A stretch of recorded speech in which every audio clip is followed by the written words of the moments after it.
Hello mga ka-bless, mukhang madami-dami na yung mga nagtitiwala sa atin pagdating sa pag-nails. Itong client ko ay first time niyang magpapa-nails, as in first time niya, and sa akin pa niya napiling magpagawa ng nails. At meron siyang design na gusto niyang ipagawa sa akin. So ito yon, Diyos mio Marimar. Nung nakita ko yung design ni client, napadasal ako na wala sa oras. Sabi ko, Lord, tulungan niyo ako. Ano ba? Sa tingin niyo ba, kaya ko ba siyang gawin? Kasi ako di ko rin alam. Anyway, sa part na to, hindi para makipag-chikan sa inyo ng kung ano-ano. Ito nga, sa part nga na to, ay nag-a-apply ako dito ng acetone kasi meron ako nakitang video na ito rin yung magandang ipahit bago tayo maglagay ng mga polish kasi mas lalo siyang magiging seamless. And legit nga kasi yung mga pinahiran ko na ay mas lalo siyang naging alam mo yun, parang mas naging naganda yung niya.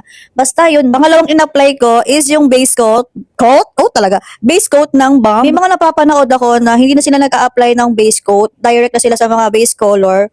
Pwede pala yun. Dito sa part na to, gumana na naman ang kabobohan ko kasi nakalimutan kong maglagay ng pot paint gel para para matakpan ko yung mga smile lines dyan. Smile lines? Yan yung napili kong ilagay dyan para sa smile lines para matakpan natin. Kasi yung base color na gagamitin natin ay may pagka-pinkish siya, pinkish. And binabab ko lang siya gamit yung sponge and medyo parang na-hesitate ako.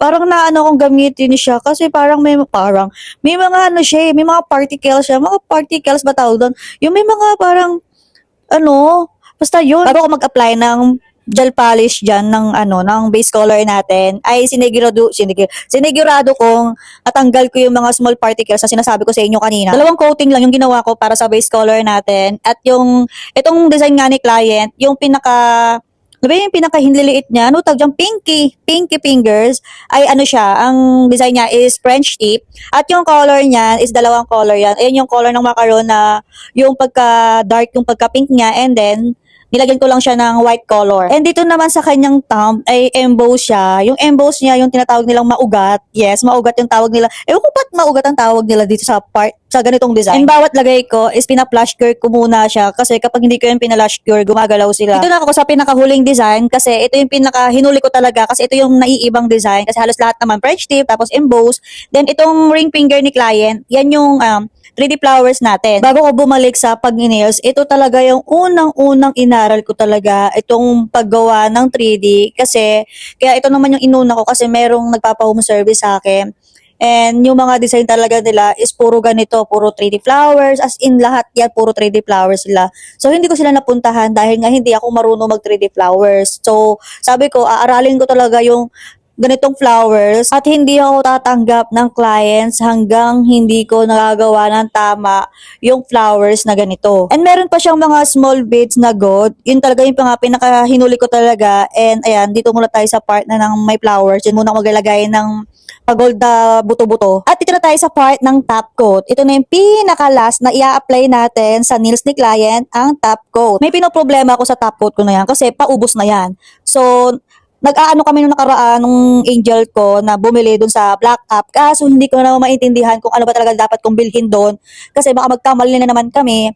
So baka meron kayong extra dyan ng top coat ng anis, bilhin ko na lang. And tara, tapos na tayo dito. Pinupunasan ko muna yung kamay niya, tinatanggalan ko muna siya ng mga particles, pati yung nails niya, pinupunasan ko din yan. And bago ko magpicture ay pinapahilad ko muna siya ng hand cream gamit tong aking biniling hand cream sa Watson. And yung pangalan niya is Luna Violet Color. Lux Organic and super bango niya as in. And finally mga ka-bless, tapos na tayo sa ating client. And sa tingin nyo ba, nakuha ko ba yung pinaka-request talaga niyang design na sinend sa akin? May mga nabasa kasi ako about sa ganitong design. Ito daw yung tinatawag nilang maugat. Hindi ko alam kung anong ibig sabihin nun. Nakakain ba yung mga ka-bless? Kasi hindi ko talaga alam kung anong ibig sabihin nilang maugat. So ayun nga mga ka-bless, sobrang na-stress na ako na mga nakatambak to dito. Hindi ko maibigay-bigay talaga kasi ang dami ninyo, madaming may deserve talaga as in. Kung kaya ko lang pagbigyan kayong lahat ng mga nagme-message sa akin. Pero ganito na lang. Sa videong ito, mag-comment kayo ng gamit ninyo and then kung bakit kayo ang gustong manalo at pipili ko sa inyo talaga as in ibibigay ko na to sa inyo lahat. Lahat. And Siyempre, okay lang ba? Sagot ninyo yung shipping fee nito? Okay lang ba? At kayo na bahala kung anong gusto nyong piliin dyan, ha? Pero take note, ha? Dapat ikaw ay naka-follow sa atin. At syempre, please like, comment, and share sa video ito. So, ayun lang muna mga ka-bless. Thank you for watching. Bye!